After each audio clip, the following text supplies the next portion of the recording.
It's a difficult time for the film industry, but it looks like the magic of the big screen may not fade away anytime soon. Watching movies at home has been the new trend, but going to the cinemas might make a comeback with things done slightly differently this time. Jet set and stand by for the next scene. Georgie, that was lovely. Thank you. Have you ever wondered about the value of all this, the value of the entertainment industry? Not really. I think for me, it's just the simple pleasure it brings, like going to the cinema with friends and stuff like that. Can you really quantify that? Actually, you can. You go get dressed up and then I'll take you on a ride. Okay, cool.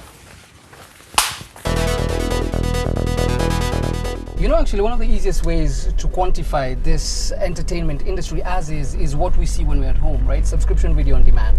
Netflix, for example, they've set up $100 million as relief for any production member or casting crew that is not working right now. That is wild. I have a surprise for you. Look where we are. Are we actually at the cinema? Shouldn't this place be closed, Georgie? Relax. Drive-in cinemas are now part of the new solutions being adopted in the entertainment industry. Oh, the show must go on. Exactly. Now that you've calmed down, grab some popcorn. Let me tell you about the reality on ground. You see these huge movie makers like Hollywood, for example, they lost $7 billion as of March this year. What? Exactly. And if everything continues as is, they're on track to lose another $10 billion. That is crazy. Let's bring the conversation closer to Africa. So I read the other day that in Nigeria, in Nollywood, which is Africa's largest film industry, they generate up to $590 million a year.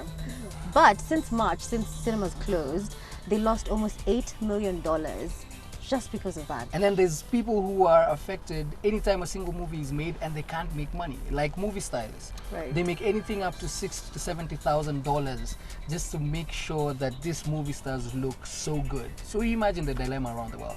Exactly. In fact, one professor said it best. He said that people are willing to spend more money watching a movie in a theater than any other platform.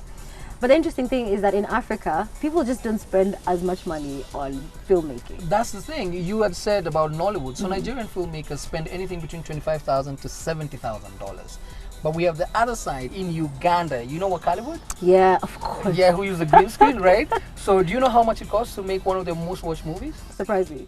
$200. $200? $200. As of now, if we don't remove all these restrictions on production and social distancing, all we can do is sit and watch.